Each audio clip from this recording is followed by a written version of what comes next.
Good afternoon, everybody.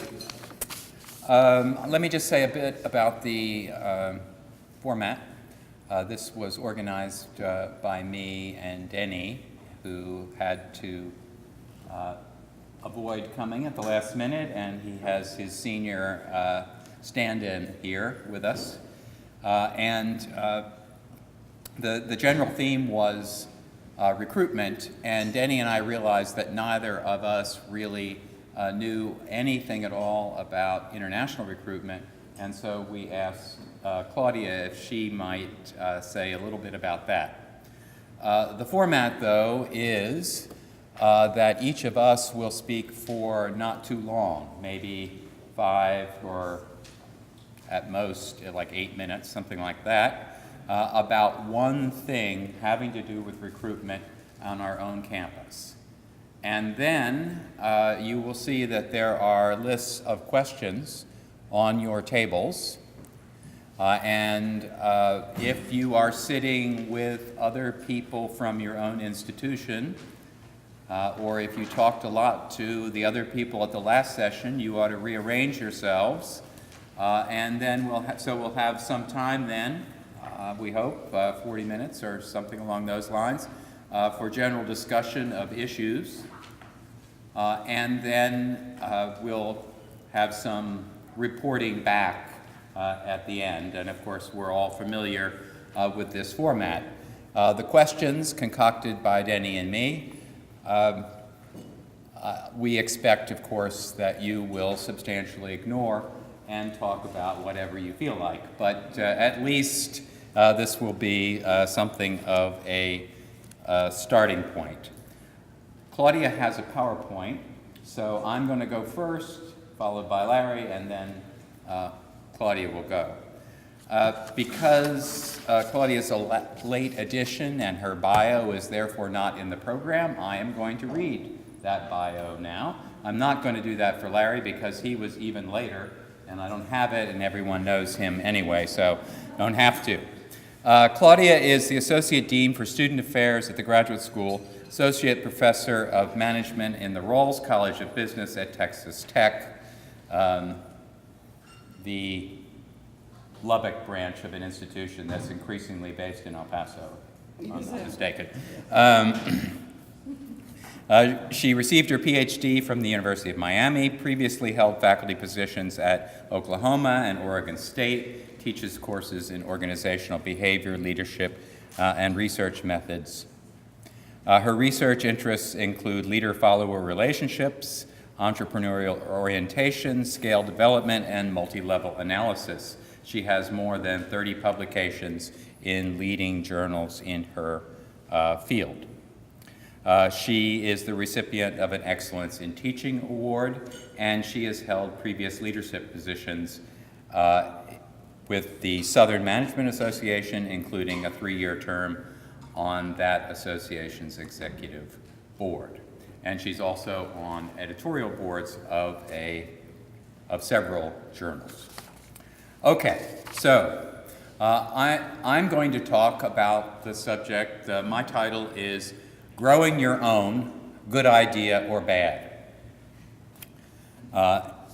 And the idea here is, should we as graduate schools be focusing to a considerable extent on recruiting our own students? Obviously, at the master's level, this is something that goes on routinely. In particular, at regional public institutions and so on, very high percentages of master's students are always graduates of that same institution.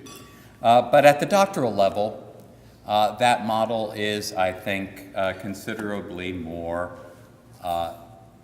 controversial. And certainly at UTEP, my own institution, that has been the subject of debate.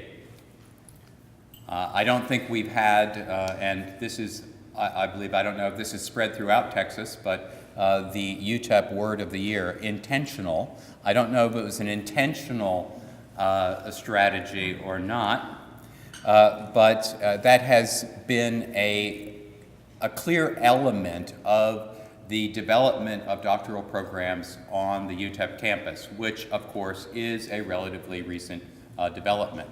There are now 18 PhD programs on the UTEP campus, but really 20 years ago there were only 2 or 3. And a few years before that there were none. So this has been very much a central element of how these doctoral programs have emerged. Again, it was not an intentional policy, but as we have explored the results and considered the results, we have seen it in the end as a quite effective strategy of expanding the pool of Latino, first-generation, low-income students in PhD programs. To give you an example of what I'm talking about, drawing on data from the Survey of Earned Doctorates, and looking in particular at the data set that shows the top institution of baccalaureate origins for Hispanic PhD recipients in the 50 states and the District of Columbia. In the last years, 5 years or so, UTEP has been in the top 5. 2011, number 5, or close to. 2012, number 6. 2013, number 2. 2014, number 1. And this is a Texas phenomenon, by the way. In the year with the most recent data, UTEP was number 1 in terms of being the baccalaureate origin of Hispanics who earned PhDs in that year. But UT Austin was number 2, and Texas A&M was number 8. In the most recent year for which there's data, there were 72 UTEP grads that earned PhDs. Of that 72, 52 were Hispanic. Now, you don't know how to feel about data like this, right? Is it just sort of evidence of a national problem that this small number rises to the top in terms of this data? But whatever, this is the case. At 52, this number 52 put UTEP at the top. Of that number 52, about 70%, a little more than 70%, got their PhDs in STEM disciplines, which also was the highest percentage of any of these institutions that were the baccalaureate origins of doctoral graduates. Approximately, though, 40% of that 52 got their PhDs at UTEP. And this is the crux of the growing your own phenomenon, right? So in essence, even without that number, by the way, we'd still be in the top 10. But with that number of those who earned their PhDs at UTEP, as well as their undergraduate degrees, this put us in the number 1 position with 52 doctoral graduates in 2014. What explains that number? Obviously, and this would be the case with a larger number of institutions, of course, a fair number of people that get their PhDs are place-bound. And this is particularly evident in fields like education, right, where the people that are getting a doctorate may have, in fact, a full-time job, or may be taking a break from a job, or have family responsibilities, have gone and gotten a degree later in life, all of those kinds of things.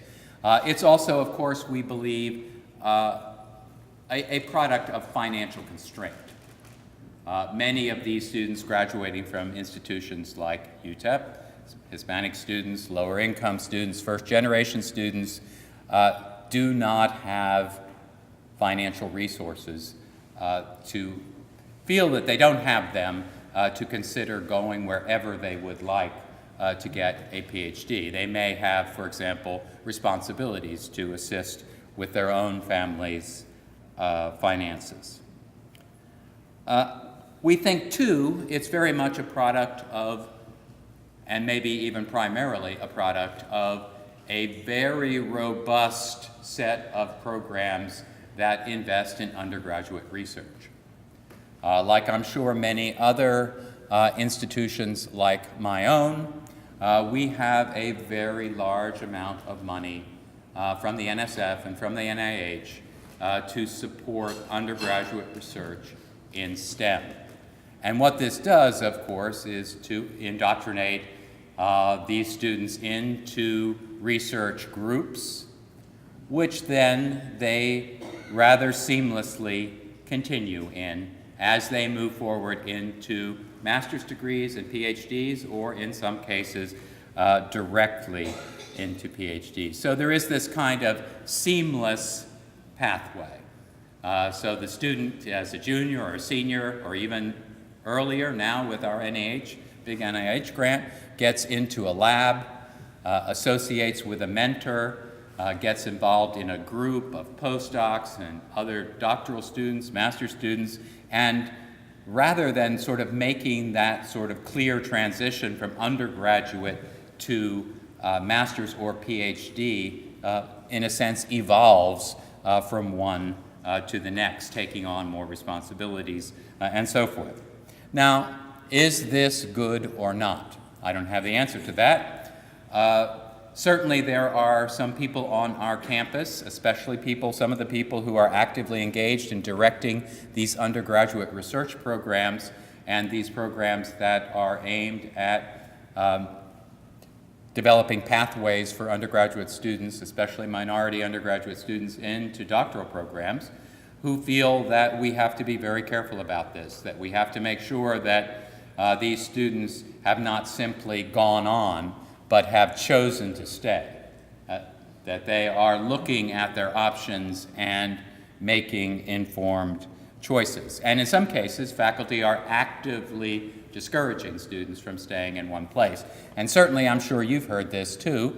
As graduate dean, I have very often had students come and say to me, well, my advisor told me that it is very bad for your career to have gotten all your degrees at the same place. Now, I don't know that there's any actual evidence for that. In fact, I don't know why anyone cares where anyone got their undergraduate degree if they have a doctorate, actually.